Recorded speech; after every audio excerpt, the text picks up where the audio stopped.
Hello, everybody, and welcome to episode number 60 of Confessions of a Market Maker. I'm your co-host, Ray, aka All Day Ray, aka the Sicilian Wyatt Earp, and I'm joined here by my rollicking co-host, former market maker of 20 years and current day retail trader, a man with skeletons in his closet right next to his Louis Vuitton, a man who was always playing cat and mouse with the alphabet boys.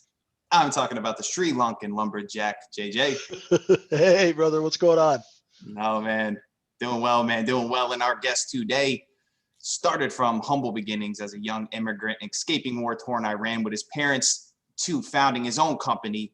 He launched PHP Agency, an insurance sales, marketing, and distribution company before he turned 30. And he's went on to create one of the most recognizable media brands, Valuetainment, with 3 million subscribers alone on YouTube. A man who's interviewed more of the rich and the famous than Larry King. I'm talking about Patrick BetDavid. Patrick, how's it going, man? I'm doing good. How you doing? Oh, Patrick, I'm doing great, man. You did one of my favorite interviews of all time. And I'm not just saying this because you were on, obviously being Italian, being a huge lover of mafia content, as, so many are. The interview you did with Gianni Russo was not only hilarious, but it was almost unbelievable, the claims that he was making. And you saw it in your face too. Like you were just like, no way, I don't know if to believe him. What are your takeaways after, after that interview? Well, I told him, I said, if 10% of your stories are true, you've lived an incredible life. If 10%, not even 100%, if 10% is true, you've lived a great life. Dude, incredible, from Marilyn Monroe to the cartel was after him. Just insane, nuts. So just a reminder to listeners, if you guys would like to trade alongside JJ and myself and a supportive community of traders, join us at microefutures.com. Patrick, so you went to the military. Afterwards, you found work with Morgan Stanley. How'd you find yourself in the finance industry? Met a girl named Jean-Vier, and she and I met at Venice Beach. We started dating. She would take me and pick me up in a different car every day. And I'm like, wait a minute, how do you have all these cars? She says, well, I'm a financial advisor. I said, who with? She said, Morgan Stanley, Dean Witter. I said, how do I get a job there? She said, well, I went to UCLA. I said, I'm not going to school. She said, they won't hire you. I said, okay. So I went, and back then it was faxing your resume. Prior to the whole monster, all this other stuff, it was faxing your resume. I made a resume. On the cover of my resume, my cover letter, I put the best joke I had because my resume wasn't good enough. My resume had Haagen-Dazs, Burger King, Bally Total Fitness, military, and that was it. So I send in the resume with the best joke on the cover. I said, look, if you want a winner on your team, call me. And I said, the way you feel right now after reading the joke, if you laugh, that's exactly how my clients are going to feel. They're going to love me. If you want someone like me, give me a call. I faxed it to 100 different places: Morgan, Merrill, Schwab, Goldman, even Goldman. I thought Goldman was going to hire me. Every one of the big names, Smith, Barney, every one of them. I got 30 callbacks. I got 15 offers for an interview. I got 3 job offers. I started off a day before 9/11 with Morgan Stanley Glendale, and got my 766 31 26 life and health. Year later, I decided to leave Morgan. I went to Trans. I was with them for 7.5. Then October of 2009, started my own insurance company and grew it from 66 agents. We just crossed 20,000 agents in 49 states with 150 plus offices nationwide. Incredible. Do you remember, Patrick, do you remember what the joke was that you put on the resume? I do. So I said, a father sits down his 3 sons and he tells his sons, when I die, I want you to drop $1,000 in the casket in front of everybody out of respect for your father. And the boys committed to it. Well, the day comes, dad dies. First son gets up there. He drops $10 bills. Everybody cries. Second son goes up there, drops $20, $50 bills. They cry. Third son is a financial advisor. He goes up there, writes a check for $3,000, takes the $2,000 cash and walks away. He kept his commitment. He got $2,000 cash out of it. So they thought it was funny. You got to love it, Jay. Even just how you got into the industry was unique. It seems we find this a lot, right? A lot of people that make it aren't from the collegiate backgrounds, huh? Exactly, brother. It's how bad you want it, right? Yeah. In life, it's all about how bad you want it. I got a please F off letter, a PFO letter from every brokerage firm in Vancouver. And I just kept pounding and pounding. And I finally got my job because my buddy was dating one of the guys who was the head trader on the U.S. desk. And when an opening came up, I would harass this guy, and he was Italian, Dom, right, Mr. Armani, and I would harass his ass every time I saw him. Right, I need get me a desk, give me a job. I'll be a janitor at the firm. I don't care, right? And finally, he was like, "JJ, you want in? We got a spot." Yeah, love to hear it. Patrick, you made a recent video where you made a case that we're in a financial bubble right now. Could you surmise for the listeners the case that you made? Yeah, so it's a group of markers that you'll look at on what's going on. One of the things is the interest rates. If you go back and look at the Federal Reserve on how interest rates have looked since day one, we've never had the rates be less than 1% for as long as we've had them. So even we've had 90 days where it was less than 1%, maybe 30 days it's been less than 1%. From the day Barack Obama got elected in 08 till 16, he kept it less than 1%. Then Trump came in, he kept it less than 1% till 19. I think 2019 we hit 2%, and then COVID hit, we went again less than 1%. And today we're still less than 1%. Last week they raised the rates just by a little bit. The market tanked 600 points. And it's basic math. Rates are high, property value is low. Rates are low, property value is high. I mean, we've been having a very high valuation for real estate for quite a long time. And I don't think that's going to be changing until he said, I'm not going to raise it above 1% till 2023. I don't foresee it being above after 2023. I think Biden and the Wall Street folks are going to convince him to delay till 2024. So it doesn't hurt the reelection. Mm-hmm. So folks have till 2023, 2024. Again, that's my opinion. And then if you look at the PE ratio and a Schiller PE ratio, you're looking at the PE ratio on many of these companies, that's ridiculous. You go back the last however many years, the typical PE ratio is around 15, 17. And you got Tesla being at 1,200, which is insane. Even Amazon is at 76. But Tesla being at 1,200, and so, hey, this is an $800 billion company, to the point where even Michael Burry, whom people call nuts, they call him crazy. The guy called Big Short, where he would go on and say, hey, here, let's buy some CDOs. Let's buy some. And, what an idiot. We'll give him 300 million. We'll give him 200. All his investors are like, what are you thinking? The market's about to crash. The market's about to crash. And then boom, look who made the money and who didn't. So Michael Burry's not a lightweight to go around making the claims that he makes. So even Schiller PE ratio, it's never been, the only other time it was this high was when we had it in 2007, 2001. We know what happened to the market. This is the second worst it's ever been, second highest it's ever been, which means everything's overvalued. I mean, I'm a baseball card guy. I got a bunch of cards sitting here. I got a bunch of Griffey's, Bonds rookies. I got all these things. I just bought a Zion Williamson card for $350,000. It's, wow, his best card in the world. And that card, in less than 4 weeks of buying the card, is already worth $600,000. I mean, that shouldn't be the case. Right. I mean, $250 on one card, a Michael Jordan rookie card that sold 11 months ago for $48,000 is what it was worth in the market. This is after The Last Dance. So people already watched The Last Dance. It was worth 48. The card just sold a couple weeks ago for $738,000. No card should go from 48 to 738, knowing there are 300 1986 Jordan Fleer PSA 10. So that's going to go up to being $1 million card, but will it stay there for a long time? I don't know. Yesterday on Luka Doncic's birthday, Luka's rookie card just sold. If you guys are familiar with this Hannes Wagner card, the real Hannes Wagner card of this sold for $3.2 million.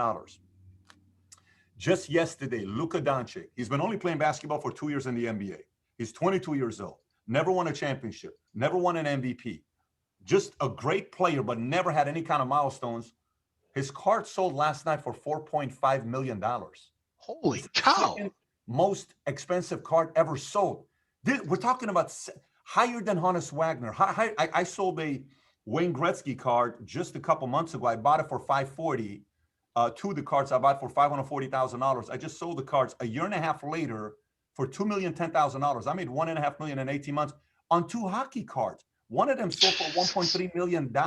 So the point I'm trying to make to you is there's too many signs right now of easy money being made, right, and people have to be prepared. Buffett's sitting on a lot of cash, ready, knowing what's going to happen. And the reality of it is, like right now, I just came back from looking at a house. I looked at this house, beautiful home, $25 million their asking price. The owner was a very wealthy billionaire, and his invention is something all of you know what it is. He just passed away. So his kids put the house on the market for 25. So the house has got a pool on the first floor, 3 pools first floor, a pool on the second floor, 9 bedrooms, 14,000 square feet, 350 feet waterfront view, right? And we're talking in Boca, prime location, but it's on 0.6 acres of land.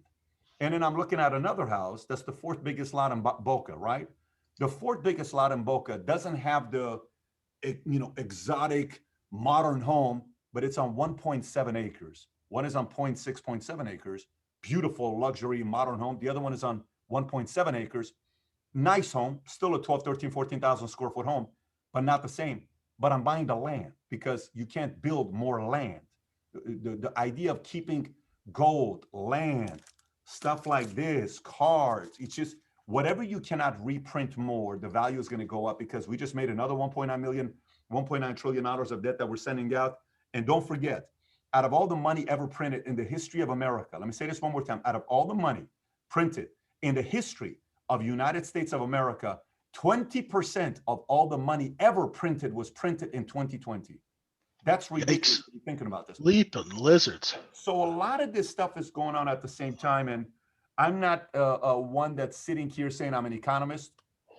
I'm not Milton Friedman. I'm not Laffer. I'm not any of these guys that say I'm not Arthur C. Brooks. All I'm saying to you is, when you see certain trends taking place, you ought to keep your eyes open and just be ready for it. For sure. Now working under this assumption here, Patrick, that we are in a bubble, how is this going to affect your investment strategy going forward? Like, what type of adjustments will you make? Well, I mean, worst time to buy a house. It's just the reality of it. I'm buying it because I'm buying land. I'm not buying a house. I'm buying land. So big difference. If you're buying a house because a house is sexy, someone's going to tear it down and rebuild it. If the land is a small land, no one cares how sexy the house is. So if you're going to buy anything, buy land, because we don't have more of it, not a house. I don't know if that makes sense or not. Gold, hedge a portion of your money in gold. If you don't know a lot about cards, then don't even mess with it. If you do, put a small percentage into it because you can't reprint another. Look, there are 3 Mickey Mantle PSA 10 cards, 1952 tops. I know who owns all 3 of them. Okay, it's 3 different people. One of them is owned by the owner of Arizona Diamondbacks. You know what he's asking for the card today? A PSA 10 is the highest. It's like gem mint. Do you know what the asking price on that card is today? 30. Not 30,000, not 300,000, not 3 million, $30 million for one card. Why? It's since 1952. You cannot reprint it, right? Yeah. So solid land, companies that you're looking at that are value companies that what they produce isn't a myth. You have a certain, I'm still hedging myself by having a little bit of cash to be prepared for opportunities that are going to come up because they're going to come up. Yeah. And then obviously there's a lot, don't get me wrong, I'm still 42 years old. So if I'm investing long-term, I'm not really worried about what's going to happen to the market. You're still doing dollar cost average and you have to kind of look at the age. If you're 65 years old, don't have more than 35% in equities, make sure you're protecting your money because the other 65% needs to be in some secured treasuries. 35% you can play with it. I'm still 42, which means 100 minus my age, 42. I can be 68% in the market and I'm fine. And I'm even higher than that because my money is a long-term play. I'm not playing for the next 3-5 years. I'm playing for 20, 30 years. So for anybody that's looking at it for the next 3-5 years, brace for impact. But if you're looking at it for 10 to 20 years, it's a different ballgame. But regardless of it all, there's never been a better time to create wealth. I'll give you my timeline, how I made my money. 2001, I worked at Morgan Stanley Dean Woodard, day before 9/11. 9/11 happens. Dave Kirby, my manager, sits me down. There's 5 of us there. Me, another guy named Shaq, Ed, all these guys, Glenn. And he says, guys, I just want to tell you this. The next 2-3 years are going to be terrible to be in the financial industry. It's going to be very difficult. Nobody's going to pick up your calls. People don't want to put money into the market. It's going to be all this other because they think it's war. It's going to be bad. He says, but if you can stick around, 5-10 years from now, these 76 million baby boomers are going to start turning 55, 65 years old, and they're going to transfer their wealth to the next generation. It's between 41 to 130 trillion dollars, according to Boston College. You stick around, it's going to be good for you. I sat there, everybody quit. One guy went to work at a bank. One guy went to say, hey, at the bank, they give you the clients, you just convert into a variable annuity and you make your 1%. It's great. This is what we ought to do because we have a database. You don't have to call anybody. I'm like, nah, I don't know if I like that. Long story short, I stuck around. 9/11/2001 made me my first million. I was 22 years old when I got in. So I capitalized off the timing. Second time, 2007, when whole Nina, I don't know if you remember Nina, no income, no asset, all stated loans where you're buying a house, the loan officer would ask you, so Mr. and Mrs. Jones, what did you make last year? Oh, we made $52,000. Let me ask this question one more time. Mr. and Mrs. Jones, what did you make last year? We just told you $52,000. Do you guys want to get approved for this loan or what? We do. Can you seriously, let me try this one more time. Mr. and Mrs. Jones, how much money you made last year? 93. Mr. and Mrs. Jones, what did you make last year? 128. Perfect. First of all, congratulations on getting this $720,000 loan. But we can't afford this. Yes, you can because of negative amortization. When that happened, there was a guy in the valley, San Fernando Valley by LA, making $400,000 a month. He shut down his 30,000 square foot office. And I said, oh shit, something's about to happen. 60% of all realtors didn't renew their licenses. 60%. They left. Everybody was calling themselves a real estate investor. Everybody would give their cards. What do you do for a living? I'm an investor. Just because you buy a house at $400,000, you sell it at $700,000, you made $300,000 equity, that doesn't make you an investor. That just means you sold your house. That's all it is. But everybody was an investor. Well, when the market crash came in 2008, I made my first 10 million in 2008. Fast forward, Trump gets elected. Everyone's afraid. Oh my gosh, fake news. Trump, Russia. What's going to happen to America? The guy's an entrepreneur. He's going to set up the tax system in a way that benefits job creators. Everybody else was afraid. We put our head down. I made my first 100 million, 200 million at that time till 2020. And then now you got the next one that's coming up. And I think many people will miss it, but we're going to have a lot of accidental millionaires and we're going to have a lot of accidental billionaires in the next 2, 3, 4, 5 years. Watch how many no-namers will become names in the next 2, 3, 5 years because they position themselves properly. So I believe it's the greatest time to create wealth if you position yourself properly. Yeah, awesome. Love to hear it. Since we mentioned some of the trading cards, and something I planned on asking you, I don't know if you've been seeing these digital trading cards, the NBA Top Shots, the NFTs. It's exciting. I like it. I'm pretty high on the future of it. I don't know if you've been following it, and what are your takes if you have?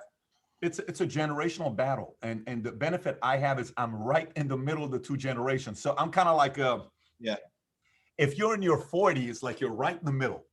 You're emotionally connected to, physical cards. You're like, oh my gosh, these physical cards, you want to look at them and appreciate them. And the value of them, right? But you're naive if you don't realize the direction crypto is going. I mean, you have to be naive if you don't think that's the direction we're going. So emotionally, this is more emotional to hang on to. This is emotional. It's tangible. You're touching it, right? Like, oh my gosh, it's fun to hold on to this. But logically, it's gonna go that direction. I mean, people are naive if they don't think that's gonna be the direction. However, a lot of people are gonna lose a shitload of money because they're gonna think they know what they're doing. A lot of people are going to try to get the get rich quick stuff, and that's the fastest way to lose a lot of money. Some are going to get lucky, just like there's a lot of deca millionaires from Bitcoin who held on to their money. I salute them because they stuck around, they kept their money, they were patient. Still, they got lucky. Nothing wrong with that. But it is the direction we're going to go. You're naive if you think it's not going to go there, and you're too cocky if you think these are going away. These are not going away because cards are not going away. Yeah, it's exciting. I love the. I always like when something new comes, Patrick, because it creates an edge. It creates some opportunity because, like you said, when people have no idea what they're doing, it's just exciting time. You've interviewed some financial titans over the years. Whether you've interviewed one of them or not, is there anyone who really stands out in your mind, who you really look up to from the financial industry? I like Arthur Laffer's the Laffer curve on how he explains what happens when we tax people above a certain percentage, which is about 33%. When you tax them above 33, there was a lady in LA who was a top realtor. Her picture was everywhere, all the benches, everywhere you went, you saw her picture. One day, I go into Wood Ranch with my wife, and I see her, and I said, "I haven't seen your face lately. What happened? You were everywhere." She says, "Yeah, it's a long story." I said, I got a minute. You can tell me. She says, well, I used to make $400,000 a year income. And then all of a sudden, I notice in the state of California, my all-in taxes, I'm paying roughly 57% with taxes, Obamacare, all this stuff that added together. I just realized it's not worth me working to make $400,000 a year income and have to tax more than half my money. So I decided to be a homemaker.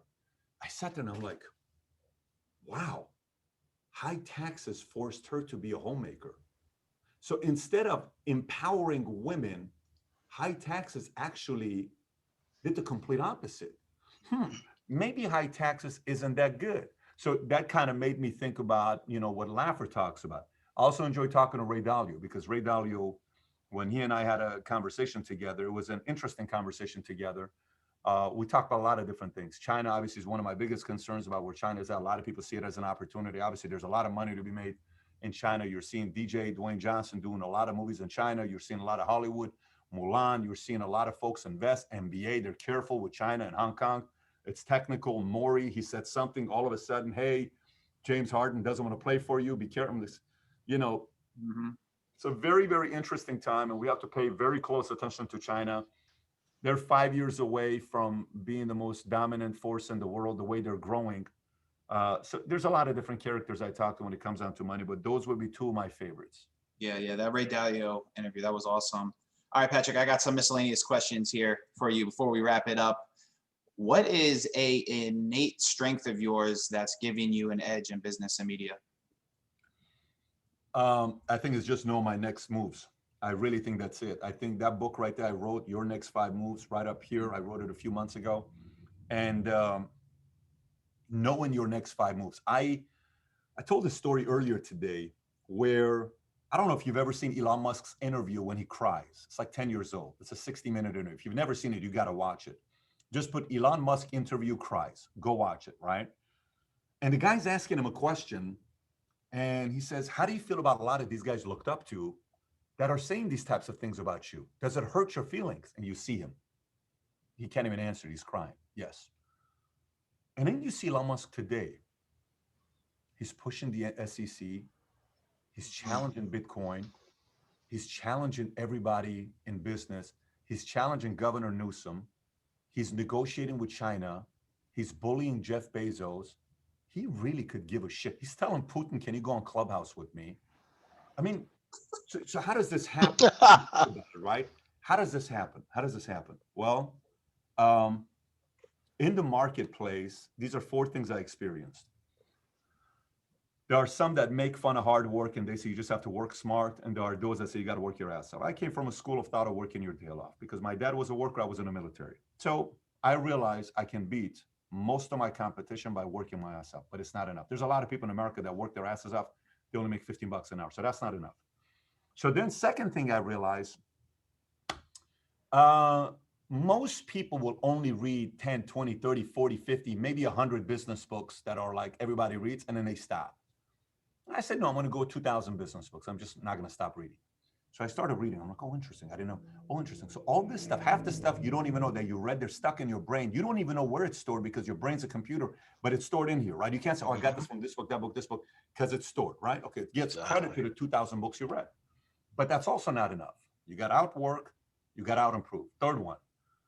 You watch Zion Williamson right now playing basketball, and they keep losing in the fourth quarter by 1 point, 2 points, 3 points. They should be winning those games. How come they don't know how to close that fourth quarter? That's strategy. That comes with experience. So number 3 is having the better strategies, and that comes with wisdom. So how do you surprise the marketplace? How are you predictable? How are you unpredictable? They interviewed Napoleon. They said, whose strategy do you duplicate? He says, nobody's, because that's how I surprise everybody. Gotta love that. Great. But there's one last piece, that it gives you the kind of confidence that words can't describe. I don't care if you look like Brad Pitt, you have the body of Phil Heath, you got the, voice of Barry White. I don't care who you are. This last one develops the kind of confidence words can't describe. And that is learning to outlast your competitors. See, most people are eventually going to get tired. And that's such an exciting thing. Because if you know you're going to outwork, out improve, out strategize, and you're just not going to stop, who the hell is your competition? A very small community. Very, very, very small community. So you ask me the edge, is for me to get clear on who I want to be, the kind of a life I want to live, and then come up with the next 15 moves to help me get there. That's why I wrote the book, Your Next 5 Moves, because I share my strategies in that book. But if you look at Elon Musk's swagger right now, he's clear on who he wants to be. He's outworked, he's out-improved, he's out-strategized, and now he's outlasting his peers. Yeah, yeah. Love to see it. You broke that down beautifully. Excellent. Patrick, what book has inspired you to rethink one of your core beliefs or assumptions? Hypomanic Edge is a book I read 7 years ago, maybe like 6 years ago. And Hypomanic Edge talks about folks who are manic, folks who are ADD, folks who are,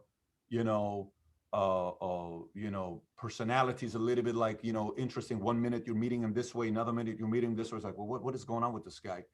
It gives you a certain edge that is, I read the book and I said, you're normal, because that book, you finish the book and you say, we're going places, buddy. We're going to be all right. So Hypomanic Edge. And the other one to tie with it, if you're going to buy Hypomanic Edge, you also have to buy First Rate Madness. So First Rate Madness, Hypomanic Edge will definitely entertain you. And for the right readers, it'll give you a lot of confidence. Yeah, excellent. There we go. You've done a plethora of mafia interviews, cartel interviews. The subject of organized crime is clearly a very popular one. Why do you think that is? For me or for people? Just for people, because this is something I've always thought about, right? Because I do too. I love mafia content, all the mafia movies, shows, Sopranos, all that. I love it. Clearly, everyone does. A lot of people do. It's some of the best content we've seen, movies, shows. Why do you think? Think about it. When you and I talked offline, you said your favorite author is who? Robert Greene. What's his biggest book? 48 Laws. Of what? Power. 48 Laws. Power. Yeah. Yeah, it's all about power plays. I mean, your next 5 moves. Move number 5 is master power plays, because the more you move up, the more you're gonna experience with more qualified bullies. Bullies could be very friendly here, but they're not friendly behind closed doors. Mm-hmm. Bullies could be very nice in front of you, but the moment you leave the door, they're making 3 calls to make your life a living hell. And the more you go in the marketplace and you're taking market share away, don't think these other people are happy you're taking market share away from them. It doesn't matter whether it's more eyeballs, more exposure, more money, more wealth, bigger success. You're all officially entering crazier competitors, right? So the next level of crazy competitors comes with knowing better strategies. So the whole mob world, whether it's Michael Franzese or Frank Collada or Sammy the Bull Gravano or any of these guys. So funny, I'm in Boca right now. There's a lot of mobsters here. So when they run into me, they're like, hey, you're the guy. I know who you are. I'm like, yeah. I just do the interviews. No, you're more than a guy. I hear you're connected. I said, I promise you, I'm not connected. I'm just a businessman. Okay, that's what we hear. I'm like, no, I'm just a business guy. But I get along with them. To me, I think a lot of the principles apply to business. The only difference is in business, you get killed, meaning you're put out of business. In a mob world, you get killed. You are not put out of business. It's permanent. Like you're gone. You're banned from living in this world. So the price is a bigger price, but a lot of the philosophies, unfortunately, apply to sports, business, military, and every aspect of it. Yeah. It's awesome. JJ, he's down there chilling with Uncle June. In the Sopranos, that's what we talked about. I'm going down to Boca. Love it. All right. Patrick, last question. And it's a personal one from me. How have you gone about improving on your process as an interviewer? I'm just very curious. I'm very curious. I do a lot of research. When you see my interview notes, I don't know, there'll be 20 pages of notes, and some of it's done by the researcher, but most of it is done by me. I watch many of their best content. I come up with questions that I would come up. Let's just say the interviewer is going through asking a question and the guy answers, but I just came up with a follow-up question and the interviewer didn't follow up. He went to another topic. I'm like, what are you doing? You're about to get to it. Go, stay there. And they go completely drift away. I stay. So I go a little layer deeper and little layer deeper. And I think, that's probably what it is. But the biggest part is you got to enjoy it. I have a lot of fun interviewing the right. You will know if the interview is ever shorter than 45 minutes, you'll know I was not really that interested. But if you notice the interview goes longer, I am really curious about what this person is doing. Right, for sure. So curiosity and just preparation, for sure. Patrick, it shows, man. You have some of the best interviews out there. Really, really enjoy it. And so that's going to conclude today's episode of Confessions of a Market Maker. If you guys enjoyed the podcast, please rate and review it for us. If you like to trade alongside JJ, myself, and a supportive, fun community of traders, join us at microefutures.com. Patrick, for the listeners, you let them know where they can find you. Anything else you want them to know? I think the best bet is go get a copy of this book, Your Next 5 Moves. You can find it on Amazon or local Barnes & Noble. And then to find me, just go on YouTube and type in the name Patrick BetDavid, or send me a tweet at the same handle, Patrick BetDavid, which I'm sure you guys will post below as well. Yes, we will. JJ, parting words? Thank you so much for sharing your knowledge and wisdom with us. We really love it, and really love the energy too. I've had a really good time with you guys. These are good questions you're asking. I had a good time. Ray has become a hell of an interviewer. I gotta say, I gotta give a big ups to Ray, because when we started this show, man, he is just gotta say, brother, nice, beautiful job. Beautiful I appreciate it. I learned from this guy right here. Patrick, appreciate it, man. Just your determination, your hustle has been inspiring. The way you conduct your business, I know not only to me, but to many. So it's a big honor for you joining. Appreciate it, man. Thank you. Thanks for having me, guys. All right. And so for Patrick BetDavid, I'm Paulie Walnuts. He's the gorilla of House Street. You stop, so. Good night.